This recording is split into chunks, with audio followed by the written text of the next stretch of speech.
So, Jon Ruder, I'm the Senior Director for Sales Excellence within the process technology business at Honeywell. I've also got some additional responsibilities. So, it's not just sales excellence. At Honeywell, we typically have multiple roles based on what needs to get done at the particular time or experiences that we have. So, unlike my peers, I've also got responsibility for digital customer experience. So, think of e commerce, portal, websites, our channel experience online, et cetera. So, I'm not only managing sellers compensation, but I'm also managing the experience that all of their customers will have with us, at least from a digital perspective.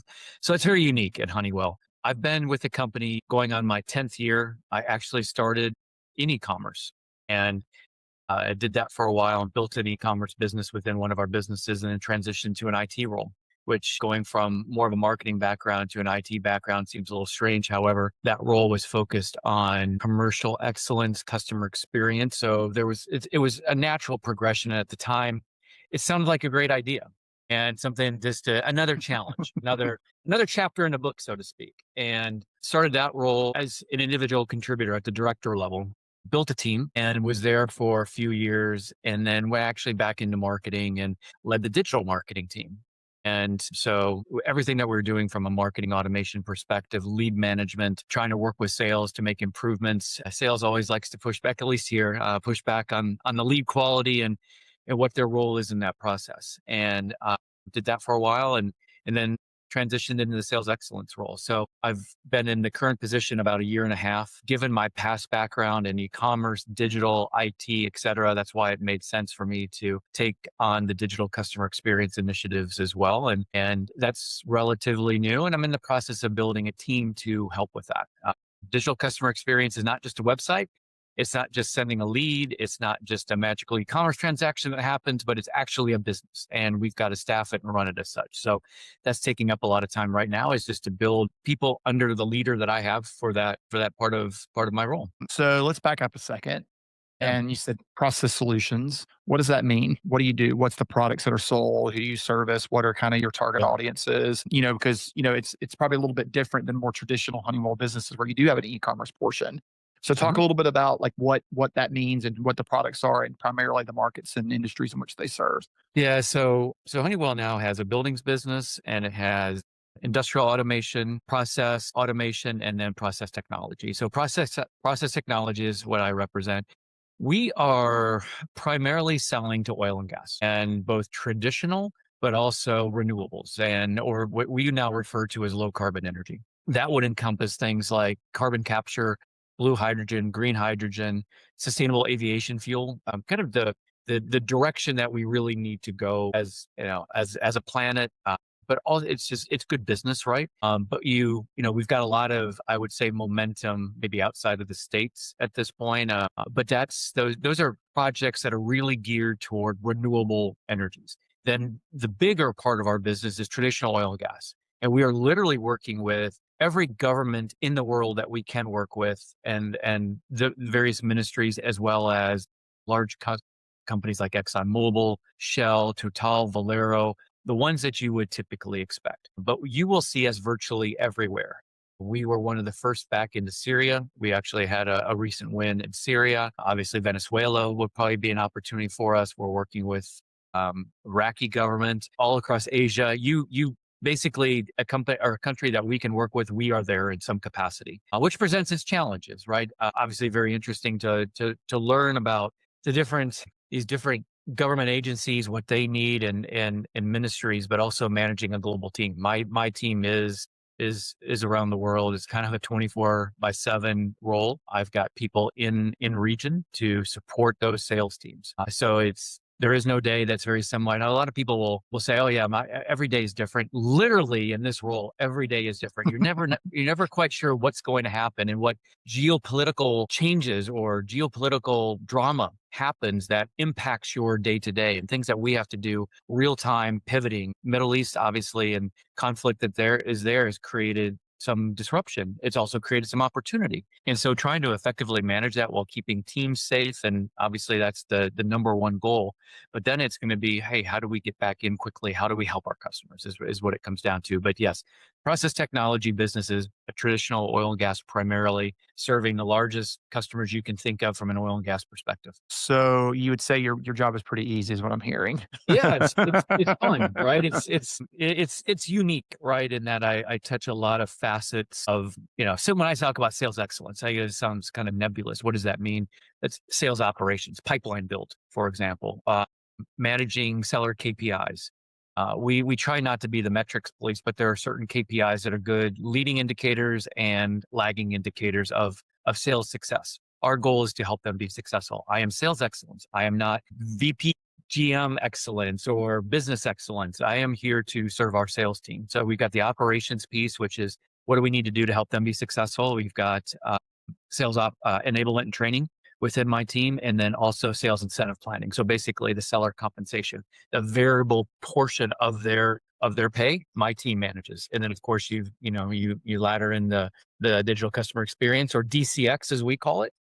Makes it a rather complete role a couple of times over. Yep. So you're a little bit of a unicorn in your career. You kind of touched on it a little bit in that you've worked in sales, you've worked in Mhm. marketing, you've worked in IT, and as you and I both know in our long storied careers, those departments typically don't necessarily always play nice with one another.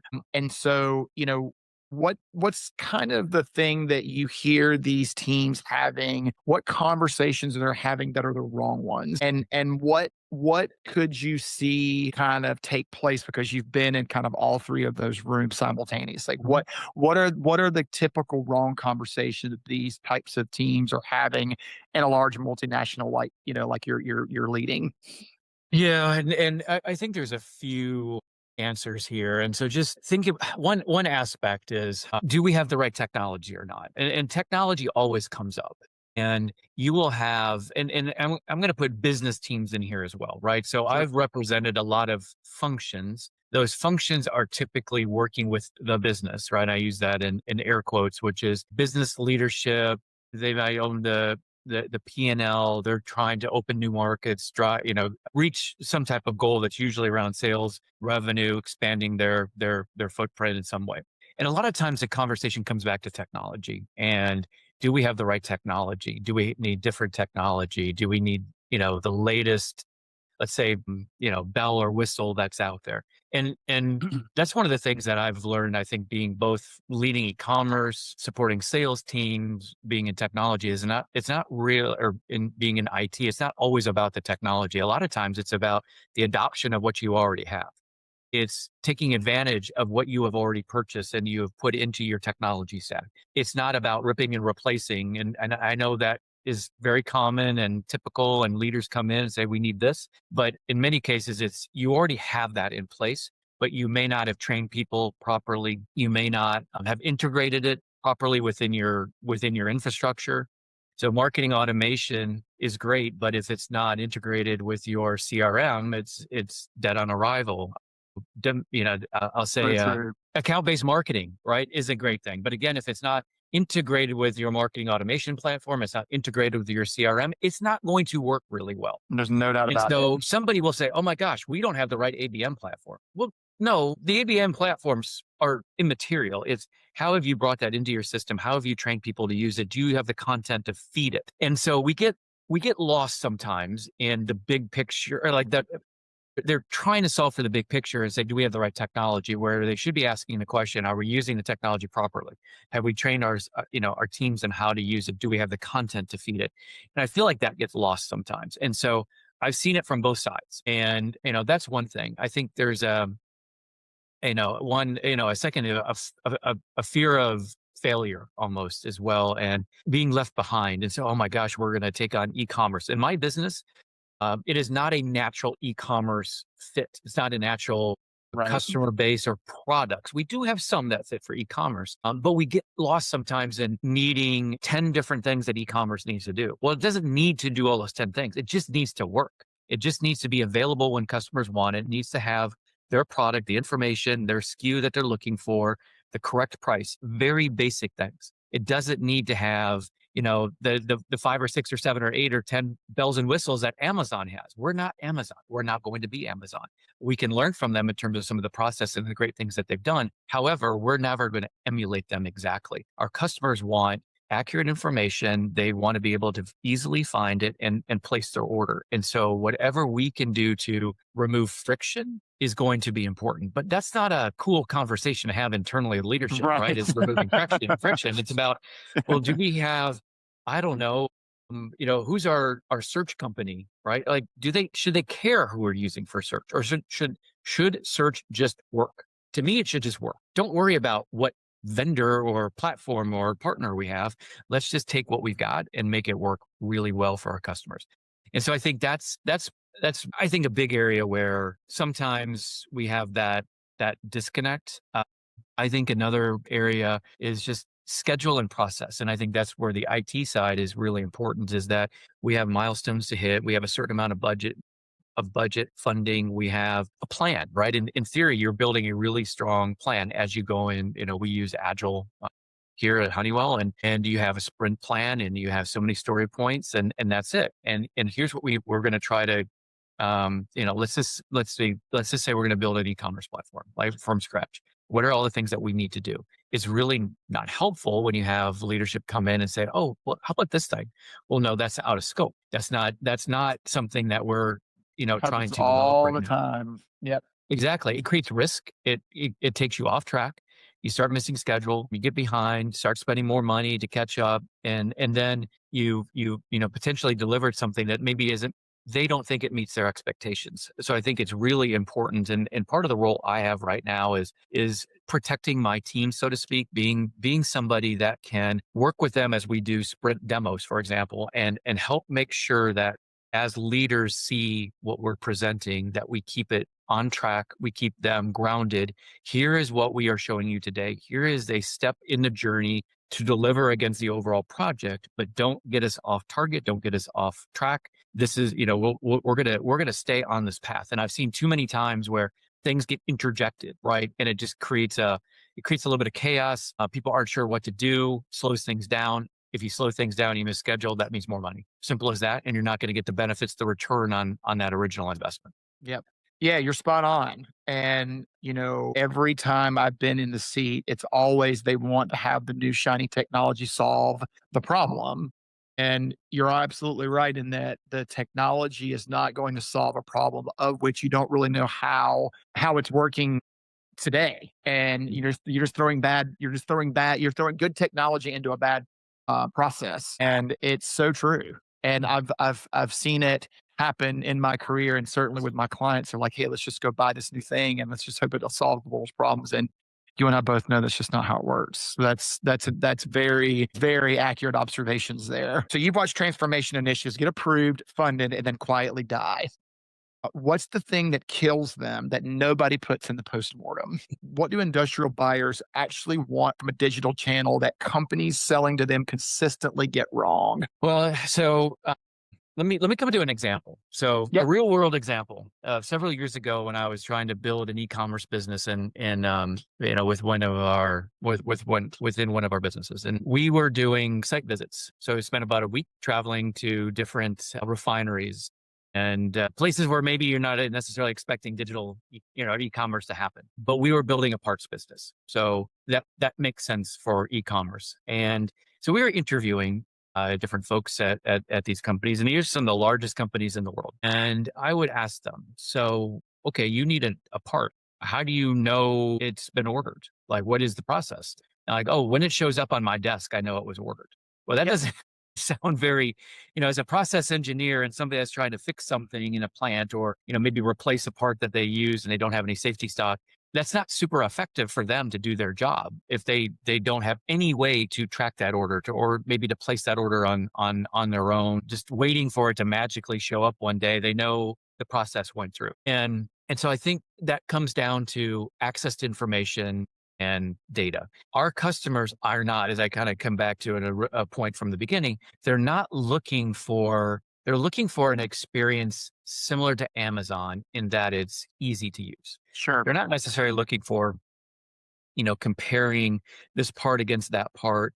They're not necessarily looking for an offer or some of those consumery types of things, but they want accurate data. They want it to work correctly and they want their price. It's very simple in terms of what they're looking for. And sometimes we get distracted. Sometimes we take our eye off the ball and we want to give them stuff that maybe they haven't asked for. And so what we're really trying to do this time around is inform our experience with feedback directly from customers, but also from our sales team.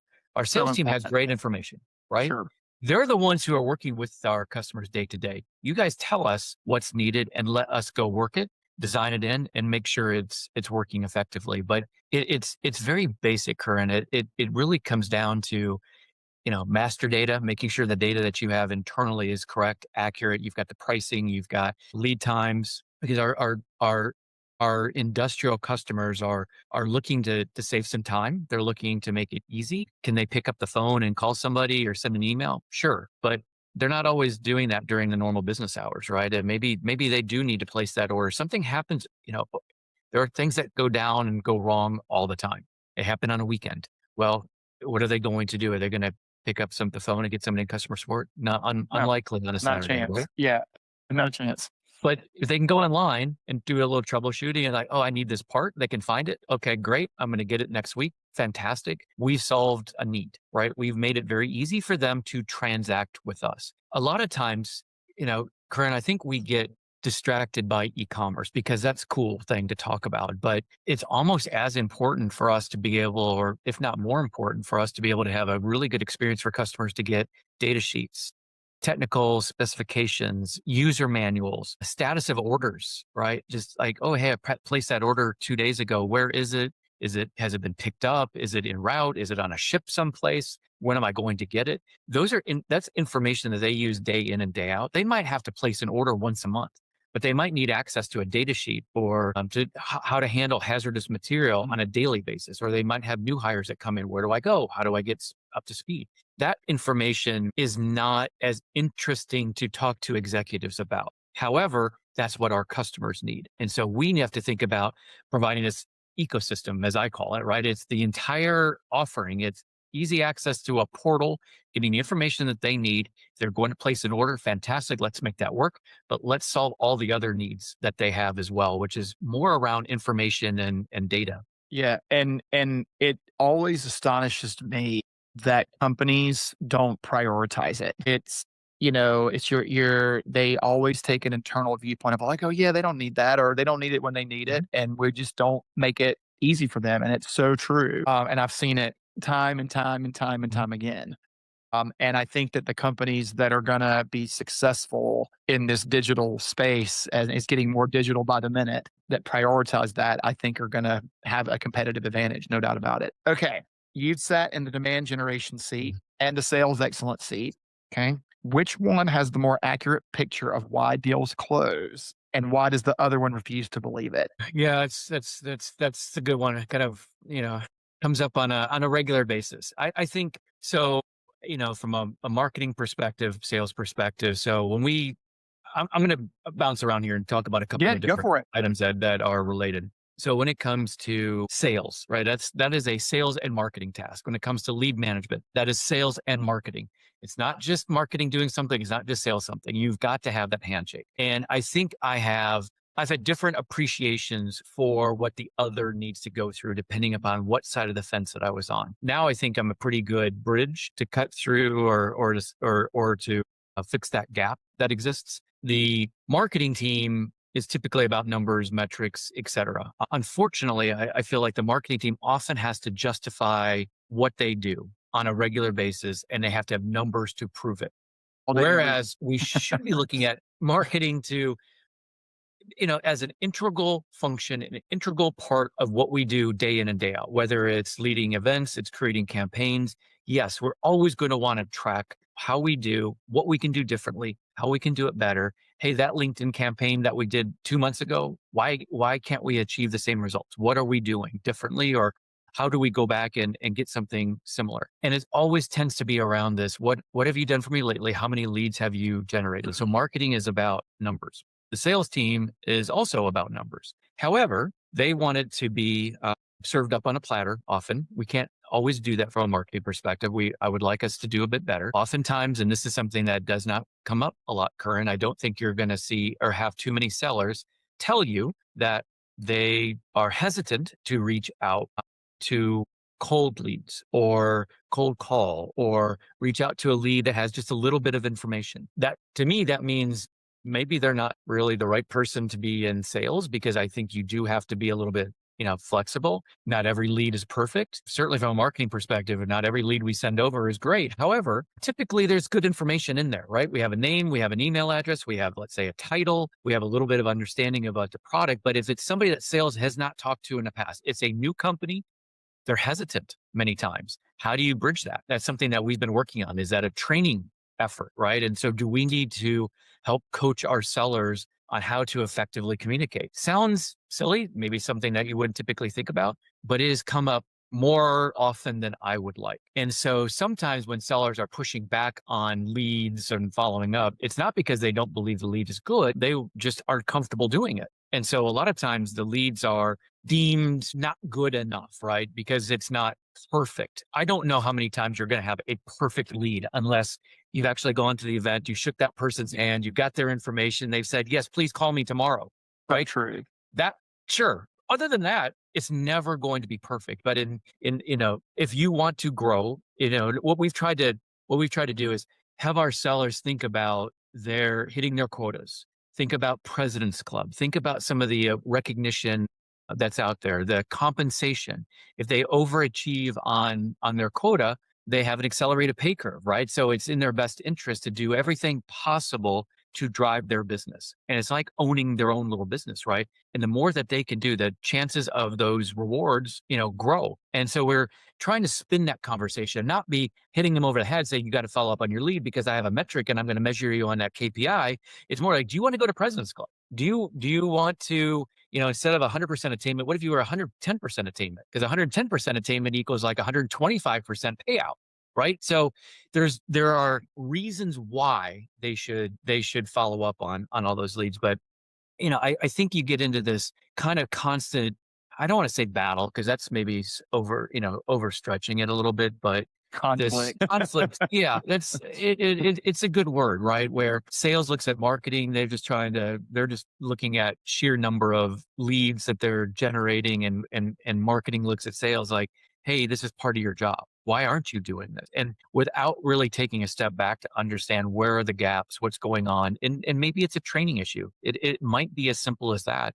And maybe some of our sellers, we need to help them be successful. And that's where my team also comes in doing the training aspects of it. But I feel like there's this balance that we're constantly trying to achieve, with marketing being held accountable to a number that may be unfair, and then sales feeling like they've got to respond to everything within a time period. And if they don't respond to it, they get in, some type of internal trouble. Right. And so we're trying to make a better balance there, really, so that we can more effectively manage this going forward. But it's kind of a constant struggle. Yeah. Boy, could we probably share war stories about this particular vein of conversation. There's no doubt about that. It's the oldest conflict on the planet, probably. It's between Right. sales and marketing. Yeah. Uh, One of the things too that we think about is, and it's sort of related to this, Curran, is how our sales teams have a very difficult job, right? And they typically have numbers that are difficult to That's achieve, right. and there's a lot of things that are on their plate. So we from a sales excellence perspective, and this is where I also help IT understand and help marketing understand and finance and some of these other functions when they're always asking sales to do certain things. If we're going to ask them to do one more thing, what is something that we can take away? How do we simplify their job, right? How do we give them more time back? That time back may not necessarily translate into another hour every day or every week to go sell, but it might give them an hour to go, kids game, or Yep. to maybe, you know, be home at a normal time for dinner or something like that, right? It might be quality of life. So, there was a period of time when we would create projects and we would say, come up with, okay, hey, we're going to save sellers this amount of time, and they're going to now spend that much time selling, and they're going to drive this much more orders and revenue. Like, no, let's not do that, right? Let's try to give them time back so they can focus on what's important. Two things. One is quality of life, but two is spending time with customers. I don't want them doing a bunch of internal work. I want them on the phone or emailing or in a meeting with their customer, getting to know their customer. One of the things that we are really trying to focus now is this customer intimacy across the company. Our sellers should have a customer obsession day in and day out. And if we are asking them to do things that takes away from that, that's going to hurt us long term. So every time people come and say, "Hey, we need them to do X," I'm like, "Great. What are we going to take away? It's got to at least be in balance. That's it. I can't keep adding non-value add activities to the seller's job because it's going to take away from their time with a customer. And that's not a good place to be." I could not agree more. And I drilled into my teams. I drilled this in with my clients that on either end of either any transaction, they are two people. And those people have different needs, wants, priorities. It could be work, it could be family, you never know. And our goal is to your point, enable them the freedom to make the tough choices when they need to make them. Right. And a lot of people lose sight of that. And we get so wrapped up in the day to day that it's like we forget we're human at the end of it, you know? And that I feel like that has been it's refreshing to hear you say it because not a lot of people in our industries think that way. And I think that makes you a much stronger leader, marketer, seller, expert in your craft because you realize that it's not always about process improvement. It's about giving them the choice to use that time to do what they need to do. So Mhm. so cool. Very cool. Okay. What still surprises you about this work after everything you've seen? I feel like it's you're constantly educating, teaching, and this is leaders across the business, right? And in terms of what does good look like, and I think I've shared a few things during this conversation that good is not always perfection. Good is not meaning the latest technology. Good is not necessarily following up on every single lead within 5 days. Is not always following up within that amount of time. Sometimes good is okay. And helping our leaders, helping my team, helping the organization understand what good looks like. And we measure everything, we track everything.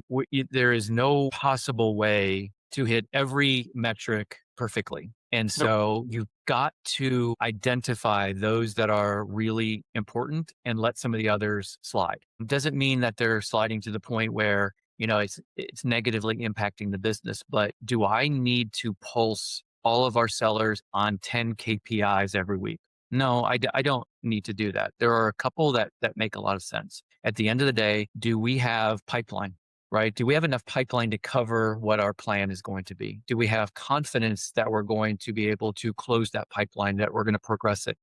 Do our teams have the skills to do that? Do we have the right hygiene within Salesforce? And that's our CRM. Are all those things kind of working in tandem and working in unison?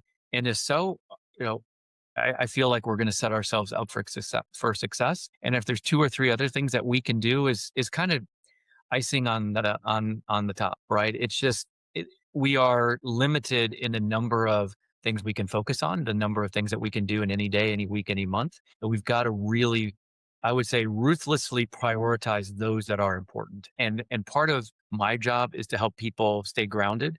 I'm constantly learning as well, Curran.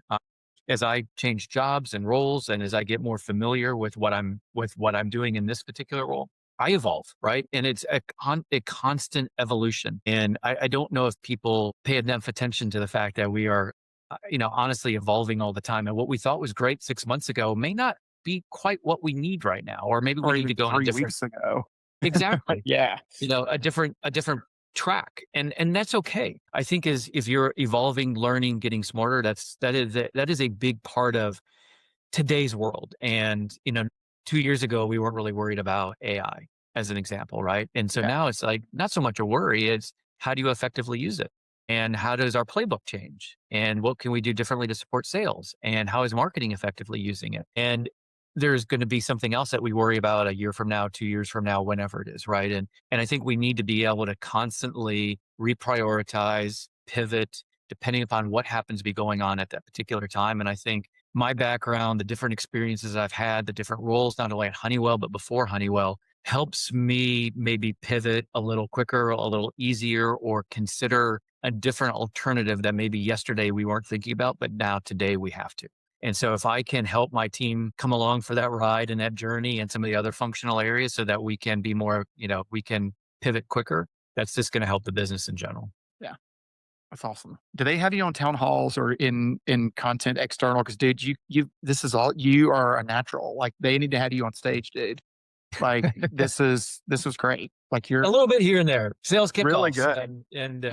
and things like that. But no, I mean, I think we Good. get more You're really comfortable good in at it. our skin over time, right? And how we approach things and how we kind of consider alternatives and or other. I will say both sides of the coin sometimes, right? It's very difficult to consider what everybody else is doing and to have that empathy for their particular role. Yep. Yeah, it's, I think that was one of the, and this is obviously not going to make the cut, but I think one of the toughest things about Honeywell at times is like, it was just like, what more can you do? And it was never, you never really took the people aspect into account. And that was I think that was probably one of the toughest things, that I went through there. But, then I met great people like you Yeah. and others. And Omar, except for example, and Dane, like, those you guys are my people. And so like it's just Mhm. cool to have that experience inside of and listen, I think HC was a whole nother beast. But yeah, like, Yep. and honestly, that's why I'm doing the series because, the way you talk about things and the way you put it in a personal perspective. That's the whole core of why I'm doing this Right. because I just think that's missing. Like, we get so wound up in the the features and benefits and the tech stuff and the taglines and the conflicts between sales and marketing that we kind of lose sight of like the real people and the real stories behind all this work. And I think it's cool. Like the way Yeah. you talk about it is cool. It's interesting. And I feel like companies have gotten in this like head down, more AIs driving everything, this sort of robot machine, and they just Mhm. they've kind of lost sight of some of the purpose behind kind of the things that we do. So this is precisely why I'm doing what I'm doing is to highlight some of this stuff. Yeah, well, and so what I'm about to say, let's we'll kind of pivot back here, and you could Yep. use what I'm about to say. But I think there is a place in today's world, right? It doesn't matter if it's small company, if it's a large company, if it's global or not. There's a human element that's always going to be important. And Uh, I feel like one of the things that I do well, and maybe it's because I've had a long career. Maybe it's because I've been in different functions and have done a lot of things and during that time, and my journey's maybe been unique. I decided a long time ago that I didn't necessarily want or need to be a CMO or a CIO or a CFO, and I've had tracks that would have taken me in those directions, all of those, but I just chose to do what was interesting at the time. And I think that's helped give me some perspective. And the human element is one that I really try to reinforce with my team and with others that I work with. And I think having a certain amount of empathy and understanding of what your counterparts in other functions or other parts of the business are going through. And if you can relate to those folks, and there are times when I ask people to do certain things because I know it's not negotiable, right? There are, things coming sure. from parts of the corporation, but we have a discussion about that. And I'm always trying to pair that up with something that we can negotiate or something that I can help with or something that I might be able to help them with down the road and try to break it down in a very human kind of way, because I do feel like sometimes we get lost in reporting the numbers or deploying a technology or hitting a schedule, and so we don't always consider what I'm asking somebody to do, how that affects their day to day, or what am I now bumping up on their priority list, so what can I help them with. And I think it's helped to create some human bonds, and that sounds maybe kind of goofy or I don't know how it sounds, Curran, No, I but think it's awesome. it I do think it's helped me be successful. And I know I can, send a Teams message or I can pick up the phone or I can get on a call, and virtually anybody in the company that I know, I can ask them to do something and I know they're going to help me or do it or take care of it. And they know that I'm there for them as well. And I True. think no matter what you're doing, marketing, sales, technology, e-commerce, all that kind of stuff, if you don't have that connection, you will not be successful. I Simple as that. could not agree more. And I learned that lesson very early on in my career, and it definitely paid dividends because you treat people how you want to be treated and you do what you say you're going to do. And, you remember that, this is that, yes, we all have to have a job and we have to make money and we have to support our families and our lives. But at the end of the day, we're people and, we got to remember that. And so, yeah, I, I had leaders very early in my career, and I'm very grateful that they taught me that lesson because otherwise, I think I probably would have gone very differently in the way in which I managed and maintained my relationships at work. And so you and I are very much alike in that mindset. So it's cool. And, Okay, you ready for the and lightning round? yeah, sure. I know. Let's come back real quick too. I know Yeah. you had asked about Oh yeah. when things go sideways and that nobody talks about in during the postmortem. I think there's a couple of reasons why, and one they'll talk about, one they won't talk about. Now they will talk about scope creep, right? They will talk about, oh wow, we added this and that, and it got us off schedule, and we shouldn't have done that. Okay, well let's learn from it. But I think the one thing they don't talk about, and kind of coming back to the human element of this, is personality conflicts. And they won't say that they didn't like this person, or they won't say that they didn't pay attention or they didn't focus on it because they didn't like that person. They didn't appreciate their attitude. They didn't like how they did things. And, it's human nature, I think, too. If you don't feel like you're a part of the team or you're part of something and somebody's dictating and saying that you got to do this, this, and this, some people just shut down. Things don't go as well, right? And so having a cohesive team, especially in project development and project management is critical, right? So that's always one of the things that I'm looking for in the teams that I'm a part of is this a team that can work well together? Can they function? Yes, there's a certain amount of, yes, we got to do it. However, if you've got people constantly pushing back or trying to push in a different direction, you are not going to be successful. And it's something that we're working through today on a project. We've got a team member who's very capable, but also has a very strong opinion on what they think we should and should not do. And it's more to being detrimental. And so we're addressing that now and upfront instead of, well, we got to the project and we got 8 out of the 10 things. We didn't get these two because we didn't like each other. We didn't get along. We didn't value their input or we didn't respect them or something. People don't typically talk about that human stuff, like they didn't like Sure. somebody, right? Yep. That never comes up, but it affects projects. If you have a small team and somebody doesn't get along with the team, think about group projects in school or anything that you do, right? Having that cohesive team is critical. So that's the one thing that I don't think people ever talk about is the personality conflicts that pop up. It's a brilliant observation because I can assure you that while they may not say it in overtly in a meeting, et cetera, they are for sure talking about Yeah. it with their colleagues.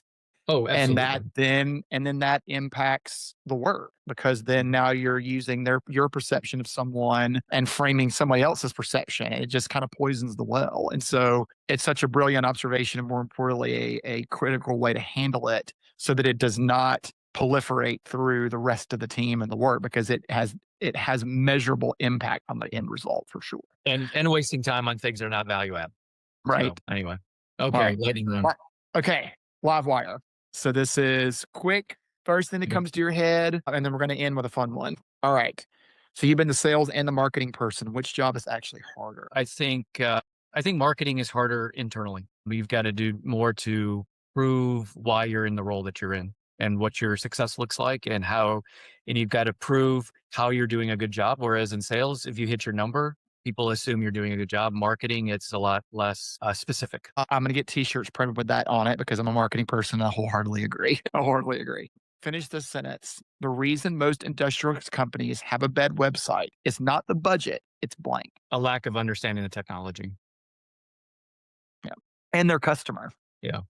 And their Yeah, customer. and there's probably multiple ways to fill that in, but I think it's a probably a combination of those, Curran, and it is a lack of understanding of how the technology can solve the needs that the customers have expressed. And have you actually asked the customers what their needs are? There's kind of like it's a multi-part. So not as easy to just fill in the blank, but I think it comes down to talk to your customers, find out what they need, and then design something that meets their needs and involve them in the process, involve them as part of beta and have a customer advisory board where you can go to customers and say, hey, I've got something for you to look at. Not perfect, but are we on the right track? Does this meet what you're looking for? Spot on. One thing a sales leader will never say to a marketing leader, but should.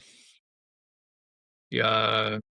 Thank you for giving me leads. Yeah, never hear that. Thank you for putting on an amazing event. Kind of expectations, right? There's certain, I think as a marketer, there are always table stakes. And I think there is an expectation that every event is perfect. Every event goes according to plan. We get a bunch of leads. Marketing campaigns are always successful. But I don't think there sometimes is enough appreciation expressed by on the part of sales for the role that marketing does perform. And sometimes it's awareness, right? It's just building that awareness. And that's important as well. But we all want to focus on how many sales did we get? How many leads did we get? And sometimes awareness doesn't necessarily lead to that right away, but that's part of the journey. That's part of bringing your customers along for the ride. It's part of helping them understand who you are, what you do, and why they should work with you. Yep. Hot take. AI is going to help industrial B2B companies tell better stories, true or false? Unfortunately, I think the answer is somewhat in between. I think AI will enable marketers to more easily take advantage of the content that they have and spread that around a little bit easier. They could spend 30 minutes interviewing somebody and then cut that up into a lot of different ways. It can go onto a website and it could be the basis of a blog post. It could go into a LinkedIn or social campaign. Uh, it could help drive a lot of things. So I think AI will give really good marketers a little bit more time to effectively leverage the content that they have access to instead of them having to create it. So I think it's just going to help them tell the story more effectively. Yep. I'll refrain from my commentary on this one. No, I agree. I think that as long as they use it to really leverage their customer input to tell the right story, I think it will make them successful. What I'm finding, however, is they're either in one of two camps. They're either fumbling through figuring out how to use it and where to deploy it effectively, and they're not training their people to use it in those ways, and or they're just creating more volume, and it's just they're opening up the spigot and they're just putting everything out there because now they can move faster, but none of volume does not equal voice. And that Yeah. is something that I hear from every client. What do I do with AI? How do I leverage it? What am I supposed to do with it? How can I, and my first question is always, what is your output? What are you trying to accomplish with it? What is your customer telling you that you need? Because if you don't have kind of line of sight to those three things, you're just solving a problem that doesn't exist, and you're solving it with more, and more does not always equal better Right. engagement. Yeah. So But the short answer is if true false, is AI going to help marketing do better marketing? Let's say no. I don't think that's a true statement. I think it can serve a purpose. I would recommend that people start slow. I know everybody wants to use AI, and it's all, folks are talking about, but it might be as simple as you write some copy that you think is pretty good and maybe AI restates it, right? And yeah, just, hey, give me another way to say, do I like what that says, right? But I feel like as a marketer or as a content generator, you should always you should write the first draft and not yes, just use AI for prompts. Like, oh, I'm going to, prompt it with 10 different things and then you give me something. No, as a marketer, you need to understand your product, your service, your company, your offering, whatever it is, and you should be able to write a draft that then needs to be edited, but it should be up to you to do that. And then how does AI help you, but not do it for you? I think that's just being lazy and sloppy, and it's not. It doesn't show what you add as your value, your secret sauce, so to speak, as a marketer. okay, last question, and there's a reason that I wore my school colors today because Yeah, we share right. a love. Go Uh, Dogs. Tell me why Georgia is the greatest football program in the history of the sport. Oh my gosh, that is a tough one. I would say, I think there's a few things, right? One is I think even though there's been dry periods here and there, but I think Georgia football has been relevant over many decades, right? And I look at myself. I grew up in the Midwest before I moved south, and have been in the South for a very long time. But I grew up in the Midwest, and Georgia was one of those programs. It was, between the hedges. It had a story, a character. It stood for something more, right? And um, I think it's one of those things that people have been able to pass down in their families. back to the relevancy, and if you go back a very long period of time, Georgia football has been good at different parts of history, which I think has helped to connect generations. I think that's a very cool thing. I think it has a character unique to itself, right? And as I mentioned, kind of between the hedges, Athens is a true college town that it has revolved around the football program for many years. And there are other sports that are good, but it's never they've never quite measured up to Georgia football. And so I think that's part of it as well. And I think blue sky and the green natural grass and the green hedges and the red uniforms, there's a certain, I don't know, tapestry that's just really Yep. cool, right? Yep. And that you don't get many other places. Yeah. And it also helps to be a winning program, to have multiple national championships, and to have some of the most iconic players that have played the game, and coaches, right? Over time, to have been a part of that. I think it's pretty amazing. When I was choosing schools way back when, I walked onto Athens campus and I told my parents, I don't want to go anywhere else. And there's a magic to it. But to your point, what I love about it is the people that I have connected to, that university connected me to. I'm still connected to this day. It made our connection stronger. When Mhm. we knew that we both went there, Yeah, and so absolutely. it's a it's that, and it's funny. I always wear some piece of Georgia gear on any vacation I go to, or agnostic of continent. And without fail, every vacation I've gone on, whether it's been Israel, Australia, Thailand, you name it, I always get to go dogs. And Mhm. so, I think that's just a testament to the connection that university has made for all of us. And I'm just really cool and grateful to be a part of it. So go dogs. Yeah, there's something, even though it's grown over time, and I will say, back to the people connection. So I went to Georgia for grad school. I got my MBA there, and I was trying to set up visits to a number of schools, and Georgia was like, "Yeah, great. We'll set up a visit. You can meet with the admissions person. We'll take you to classes. You can do whatever." And they were so genuine and open, and when I went to the campus and visited and met some people and just walked around, I canceled other visits. I was going to Yeah. go to UNC Same. and some other place. I'm like, no, I'm not going. Right? I mean, it was just it may be a little cliched, but it still feels like home. It still feels it's a very comfortable place to go. I went to another university for undergrad, very large. It doesn't have that kind of vibe these days. And my son goes to University of Texas, doesn't really have that vibe. Arkansas is not too far removed from Georgia in terms of having more of a, people where they really rally around the student body, the school football team. Football team's just not very good. But yeah, something about Georgia, and there's something in the DNA right Yep. there that's just different and special, and one of the best decisions I made.